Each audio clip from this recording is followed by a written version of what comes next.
मोटी बहू की छोटी रसोई। दोपहर के तकरीबन 11 बजे थे। मई का महीना और आसमान से बरसती आग। रसोई में गैस के आगे खड़े होकर तो हालत ऐसी हो रही थी, चक्कर खाकर बस गिरना ही बाकी रह गया था। पूरे परिवार का नाश्ता बनाकर बर्तन धोने और रसोई की सफाई करने के बाद ज्योति जब रसोई से निकलकर बाहर हॉल में आई तो उसकी आंखों के आगे चिड़िया नाच रही थी। अब आप सोच रहे होंगे कि इसमें हमने कौन सी नई बात बता दी, और इस मई के महीने में तो हर औरत को रसोई में काम करते हुए ऐसा ही महसूस होता है।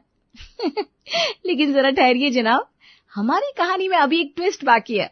हमारी कहानी की नायिका यानी कि ज्योति, उसकी आंखों के आगे चिड़िया इसलिए नाच रही है क्योंकि उसकी डिब्बिया जैसी छोटी सी रसोई में वेंटिलेशन का नामो निशान नहीं है।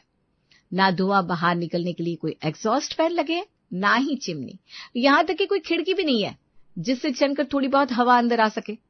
पसीने में लथपथ ज्योति हॉल में सोफे पर आकर धम से बैठ जाती है।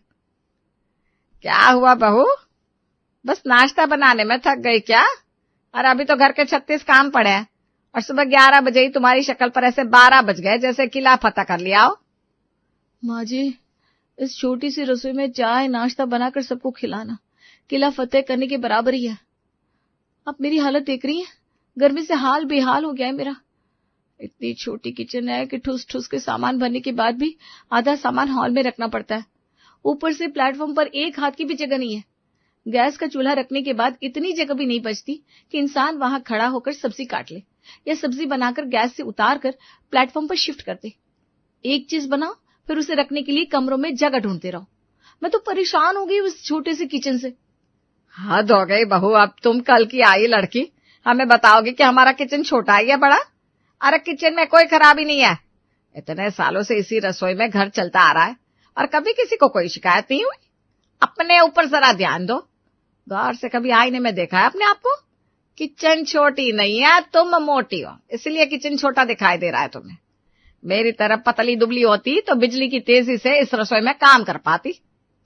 अब तुझे खुद ही एक कमरा भर की जगह चाहिए खड़े होने के लिए, तो किचन तो छोटी लगनी है। सास की बात सुनकर बेचारी ज्योति बिल्कुल चुप हो जाती है। सच तो यही था कि ज्योति का वजन उसकी सास विजय लक्ष्मी से थोड़ा नहीं बल्कि काफी ज्यादा था।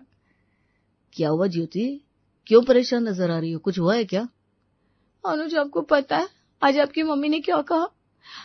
मुझे सच में उम्मीद नहीं थी कि मम्मी जी इस तरह की बातें करेंगी। 8 महीने हो गए हमारी शादी को, आज तक कभी मैंने तुमसे तुम्हारी मम्मी पापा की कंप्लेंट की है?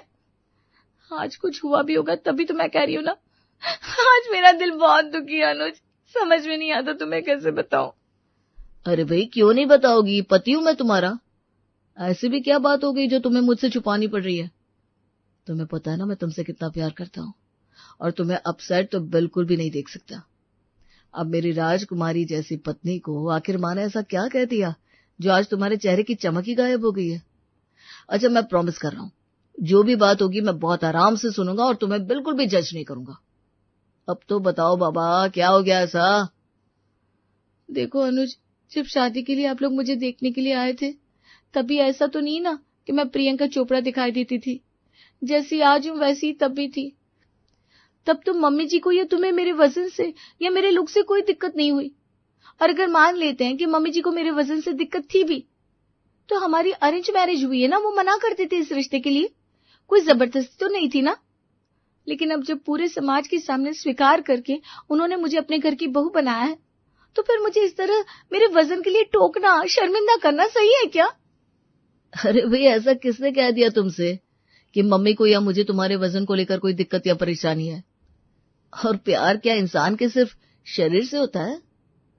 तुम एक बहुत प्यारी लड़की हो, तुमने मेरे पूरे परिवार को इतने अच्छे से संभाल लिया है। मैं अगर एक और जन्म ले भी लूं ना तब भी तुम्हारे जैसी अच्छी लड़की चाहकर भी अपने लिए नहीं ढूंढ सकता था। अरे खुश नसीबी है मेरी कि तुम मुझे मिल गई। पति की बात सुनकर ज्योति की आंखों में 2 आंसू टिमटिमाने लगते हैं। अरे मैं तुम्हारी तारीफ पर तारीफ किए जा रहा हूं और तुम आंसू बहा रही हो। अच्छा चलो बताओ, ऐसी क्या बात हो गई थी जो माँ ने तुम्हें ये सब कह दिया? मैं अब भी माँ से जाकर बात करता हूँ। देखो अनुज, जब हमारी शादी हुई उस समय सर्दियों का मौसम था। इस छोटे से किचन से वैसे तो मुझे शुरू से ही दिक्कत थी, लेकिन फिर भी सर्दियों में किसी तरह मैनेज हो रहा था।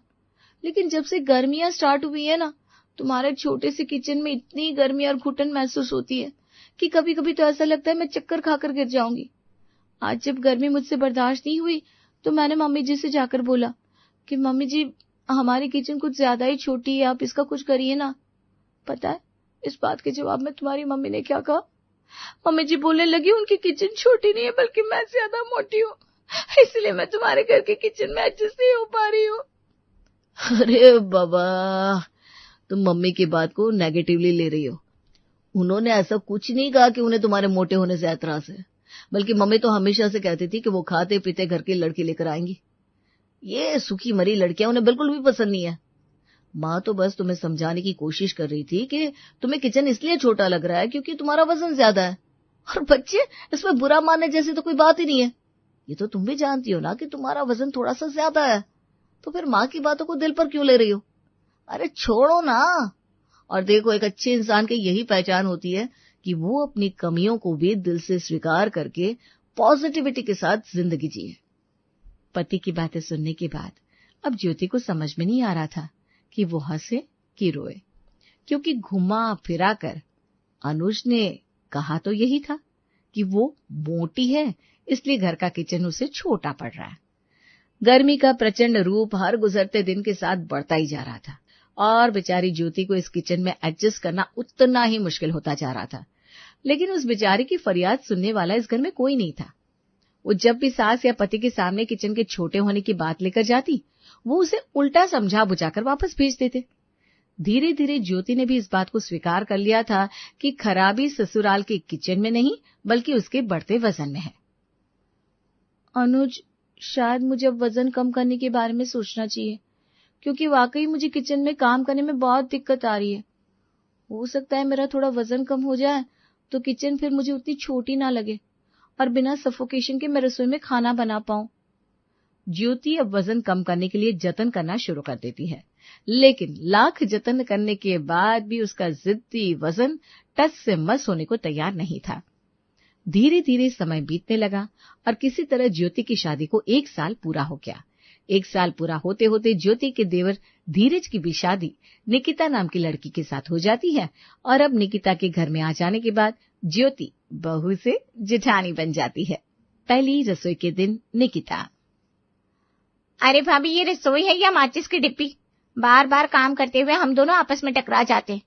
अरे इतना छोटा भी किचन होता है क्या किसी का कि 2 लोग किचन में खड़े हो जाए तो बार बार आपस में टकरा कर सर फोड़ते रहे? आप ऐसा करिए, बाहर जाकर आराम करिए, खाना मैं अकेले बना लूंगी। मैं तुम्हारी बात समझ सकती हूँ निकिता, तुम तो अभी नहीं हो, तुम्हें इस किचन को देखकर उलझन हो ही रही होगी। मैं तो पिछले 1 साल से झेल रही हूँ। लेकिन एक बात बताओ, ये किचन तुम्हें भी छोटा लग रहा है क्या? छोटा लग रहा है इससे क्या मतलब है भाभी? छोटा है तो छोटा ही लगेगा ना। बल्कि मैंने तो इससे छोटा किचन आज तक कभी देखा ही नहीं है। एक मिनट, ये किचन ही कहाँ है? ये तो सीढ़ियों की नीचे की बची हुई जगह है जिसमें प्लेटफॉर्म लगाकर किचन का रूप दे दिया गया है। अरे निकिता, रहने दो। मुझसे तो तुमने ये बात कह दी, सासू माँ के सामने मत कहना। तुम्हें पता है, जब से मैं घर में शादी करके आई हूँ ना, मैं भी हर रोज यही कह रही हूँ कि किचन जरूरत से ज्यादा छोटा है और इस पे काम करते हुए मेरे हाथ पैर फूल जाते हैं। लेकिन मम्मी जी, वो तो हमेशा मुझसे ये कहती हैं कि मैं मोटी हूँ इसलिए मुझे किचन छोटा लग रहा है। आप मोटी हो इसलिए रसोई छोटी है, लेकिन मैं तो पतली हूं ना, फिर मुझे किचन छोटा क्यों लग रहा है?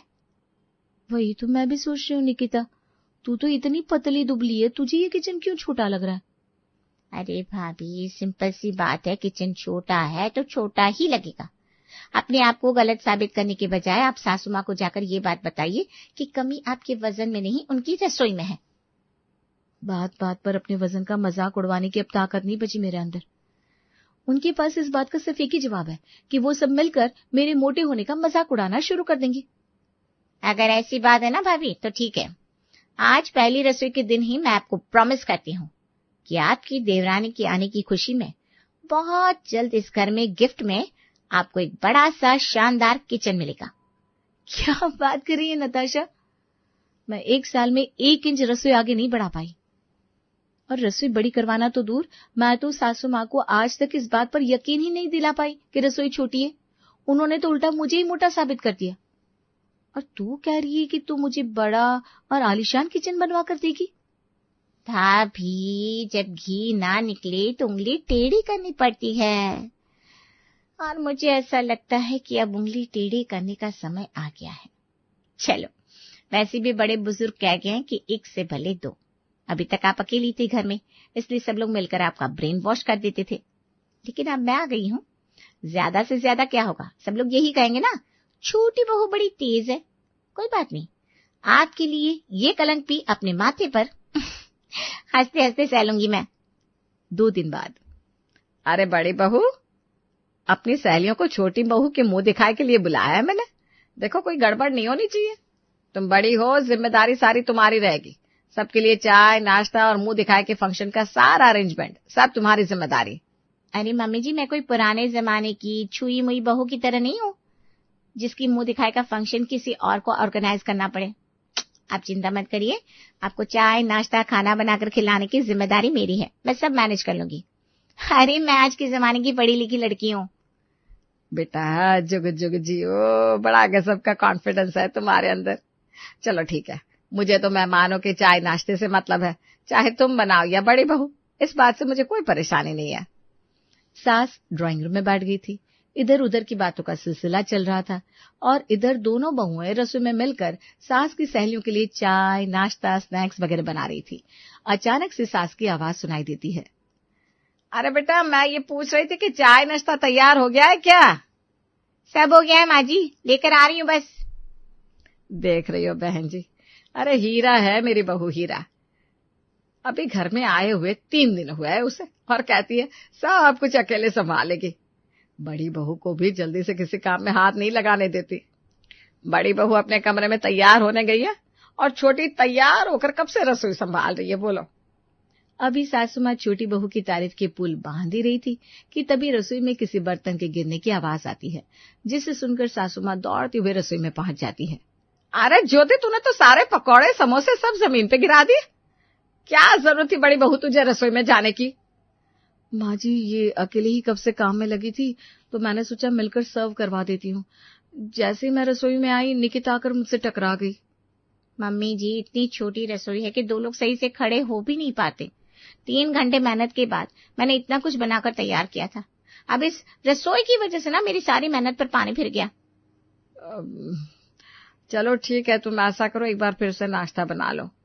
कैसी बात कर रही हैं भांजी आप? अब मुझसे इतना सब कुछ फिर से नहीं बनने वाला। आप क्या चाह रही हैं कि दोपहर तक मैं ऐसे ही नाश्ता बनाती रहूं? आप ऐसा करिए, बाजार से ऑर्डर देकर सामान मंगवा लीजिए।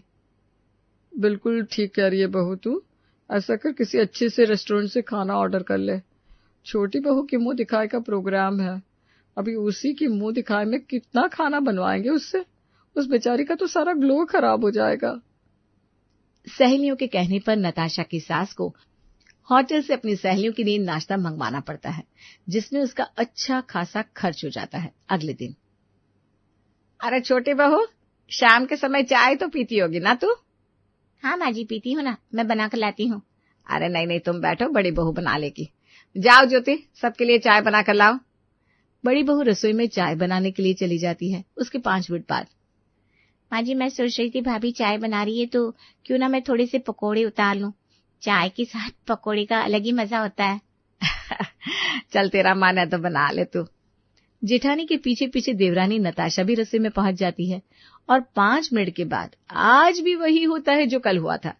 चाय के कप और कढ़ाई भर के तेल रसोई के फर्श पर बिखरा हुआ नजर आ रहा था। अरे ये क्या कर दिया तुमने? तुम दोनों को क्या बिल्कुल दिखाई नहीं देता? कल भी ऐसे ही सारा खाना गिरा दिया था और आज फिर से। तुम्हें पता भी है ये कप कितने महंगे थे? मम्मी जी, आप ही बताइए, इसमें मेरी क्या गलती है? आपका किचन इतना छोटा है कि 2 लोग रसोई में खड़े हो जाए ना तो आपस में टकरा जाते। भाभी चाय छान कर बाहर ले जा रही थी और मैं कढ़ाई में तेल डाल रही थी। भाभी का हाथ मेरी कोहनी से उलझ गया और वो गिर पड़ी। उनकी गिरने से मैं भी हड़बड़ा गई और गैस पर रखी हुई कढ़ाई पलट गई। ए भगवान, इतना नुकसान हो गया, पता नहीं। जब से छोटी बहू की शादी हुई है रोज कुछ न कुछ बखेड़ा हो रहा है घर में। अरे मम्मी, आपको कप और तेल की पड़ी हुई है? एक बार भी आपने पूछा कि गरम गरम तेल रसोई में बिखर गया, निकिता या भाभी को चोट तो नहीं लगी? पति की बात सुनकर निकिता जोर जोर से रोने लगती है। हे राम, मैं मर गई, बहुत दर्द हो रहा है। अरे माँ, गरम गरम तेल मेरे पैर पर गिर गया। सब इस डिब्बे जैसी रसोई की वजह से हो रहा है। मैं बोल रही हूँ, अगर आप लोगों ने ये रसोई बड़ी नहीं करवाई ना, तो मैं इस घर में नहीं रहने वाली। मैं जा रही हूँ अपने मायके। 2 दिन में ये हाल हो गया मेरा। कुछ दिन और इस घर में रुकी ना तो पक्का कोई बड़ा कांड हो जाएगा मेरे साथ। मम्मी बिल्कुल ठीक कह रही है निकिता। आज तक तो आप ज्योति की बात को ये कहकर टाल देती थी कि वो मोटी है, इसलिए उसे रसोई छोटी पड़ रही है। अब निकिता की बातों का क्या जवाब है आपके पास? अरे अब बस भी करिए, कब तक किराए के लालच में स्टोर रूम का रसोई बनवाकर इस्तेमाल करवाती रहेंगी?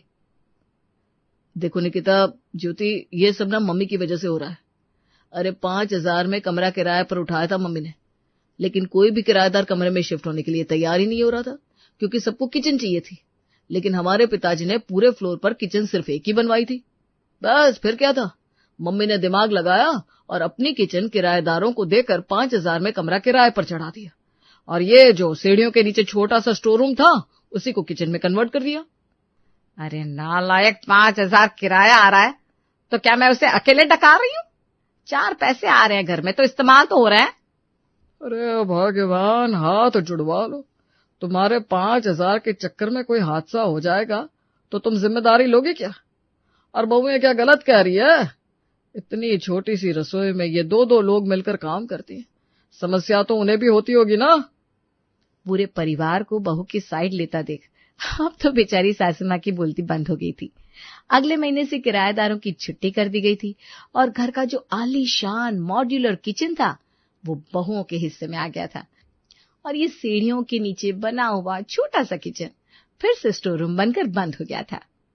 जब से तुम्हारी सास ने मकान में ये कमरा किराए पर दिया है, तब से कोई भी मेहमान आता है तो वो हमारा कमरा ले लेता है, और हम लावारिसों की तरह जाकर हॉल में नीचे बिस्तर लगाकर सोते।